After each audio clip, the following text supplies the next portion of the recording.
गुरुजी दुनिया से एक छोटी शिष्या को वापस लाए। उसकी प्रतिभा कमाल की थी।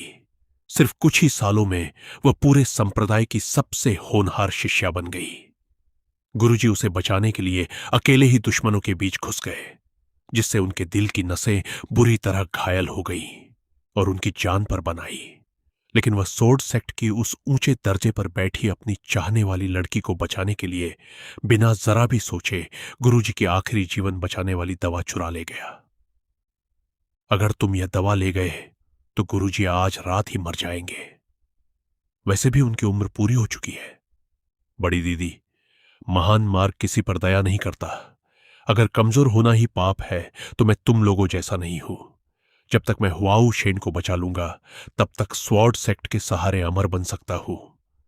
अगर गुरुजी अपनी एक जान देकर मेरा भविष्य नहीं बना सकते तो इसमें गलत क्या है?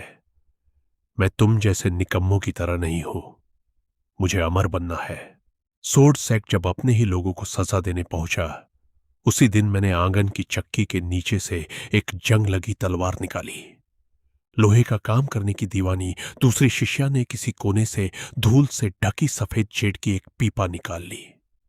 फूल उगाने में लगे तीसरे शिष्य ने काली खाद के ढेर में से एक सफेद हड्डी की सीटी निकाल ली। एक टूटे हुए संप्रदाय के कुछ लोग दुनिया के सबसे बड़े संप्रदाय से दुश्मनी करेंगे। क्या सच में इसकी जरूरत है? हाँ, जरूरत है। जिस दिन गुरुजी की मौत हुई, पूरे संप्रदाय में सन्नाटा था और उस शोर मचाने वाले पक्षी भी उड़कर जा चुके थे। लूशिया सेक्ट एक टूटा हुआ संप्रदाय था। उसके पास ढंग का कोई सुरक्षा घेरा भी नहीं था। इस दुनिया में जहां ताकत ही सब कुछ है और कमजोरों को कुचल दिया जाता है, वहां गुरुजी की मौत समुद्र में गिरे एक छोटे से पत्थर जैसी थी। उसे एक भी लहर नहीं उठी। डर था कि बूढ़े गुरुजी नीचे जाकर भी बड़बड़ाएंगे और फिर मुसीबत में पड़ जाएंगे। इसलिए खास तौर पर 2 दिव्य जानवर लाया हूं ताकि आपकी रक्षा कर सके। चुप रहो। तुम्हें तो गधा भी बेवकूफ कह रहा है। कुछ भी उठा सकते थे, लेकिन एक एहसान फरामोश को ही उठा लाए। उसे मार दो तो रात के खाने का भी इंतजाम हो जाएगा। छोड़ो, इस गद्दे की इज्जत तो हम सबसे भी ज्यादा है। बूढ़े गुरुजी इसे अपने बेटे की तरह मानते थे। मैंने उस गद्दे को क्यू डोजानक की देखरेख में छोड़ दिया। गुरुजी क्यू डोजानक के बहुत अच्छे दोस्त थे। शुरू में बाईवे के धोखे की खबर भी उसी ने चुपचाप हमें दी थी। अब तुम लोगों का क्या इरादा है? कोई खास इरादा नहीं, बस जिसका जो हिसाब है उसका हिसाब बराबर करेंगे। वह सोर्ड सेक्ट है, ज्यूजहू का सबसे बड़ा संप्रदाय।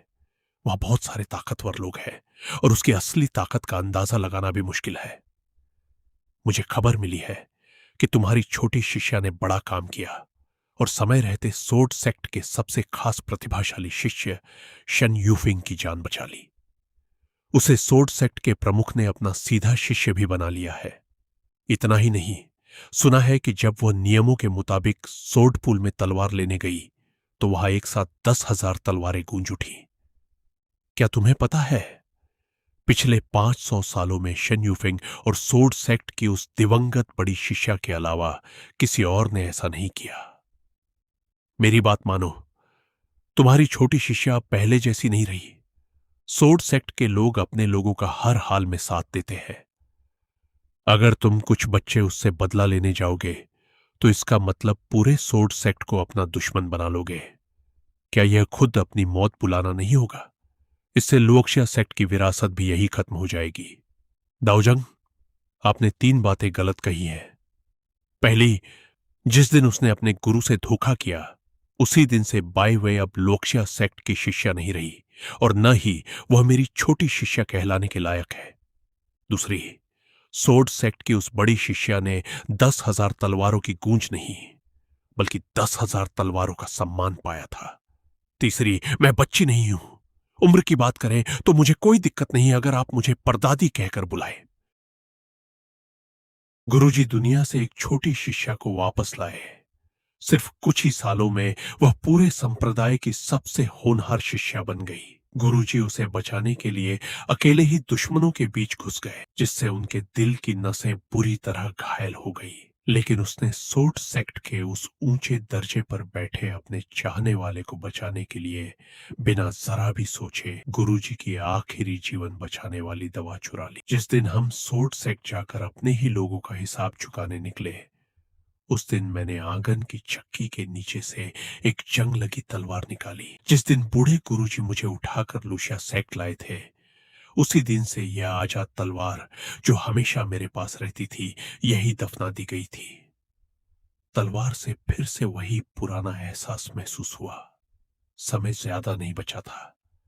बस एक चौथाई घंटे बाद दूसरी शिष्या जो लोहार थी, उठकर भट्टी जलाएगी और फिर टन टन करके लोहे पर हथौड़ा चलाना शुरू कर देगी। तीसरा शिष्य जो फूलों की देखभाल करता था, भी खाद की टोकरी उठाकर फूलों को खाद देने निकल पड़ेगा। अब बायवे के पीछे सोट सेक्ट का सहारा है।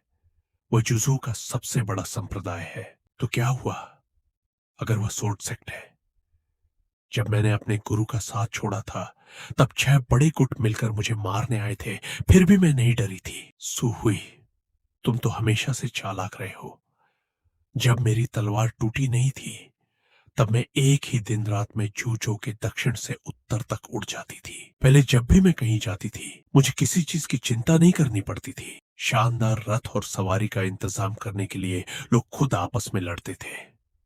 मेरे छोटे बेवकूफ को तो छोड़ो, कोई अपना एक हाथ तक उस पर नहीं रख सकता था। तुम कहां जा रहे हो? सोर्ड सेक्ट, बाईवे की जुड़वा तलवारों के समारोह में शामिल होने। बाईवे की आभा वाकई कमाल की है। कुछ समय पहले जब वह सोर्ड पूल में तलवार लेने गई थी, तब उसे 5 महान दिव्य तलवारों में से एक हुईशु ब्लेड ने अपना मालिक चुन लिया। अब उसका भविष्य बेहद उज्जवल है। वह अब हुईशु स्वॉर्ड की नई मालिक बन चुकी है। ल्यूफेंग और हुईशु, ये दोनों एक मशहूर जोड़ी तलवारें हैं। 200 साल पहले दुनिया भर में मशहूर ल्यूफेंग स्वॉर्ड को स्वॉर्ड सेक्ट के प्रतिभाशाली शिष्य शेन यूफेंग ने स्वॉर्ड पूल से निकाला था। अब हुईशु स्वॉर्ड भी सामने आ चुकी है। जब दोनों तलवारों के मालिक एक साथ डव कंपेनियन बनेंगे, तो यह बिल्कुल स्वाभाविक ही है। वैसे भी बायवे बहुत पहले से ही शेन यूफेंग को पसंद करती थी और मन ही मन उसे अपना दिल दे चुकी थी। वरना उस समय शेन यूफेंग को, जो साधना में गलती की वजह से अपना होश खो बैठा था, बचाने के लिए वह गुरुजी की जान बचाने वाली आखिरी 2 दवाइयां कभी नहीं चुराती।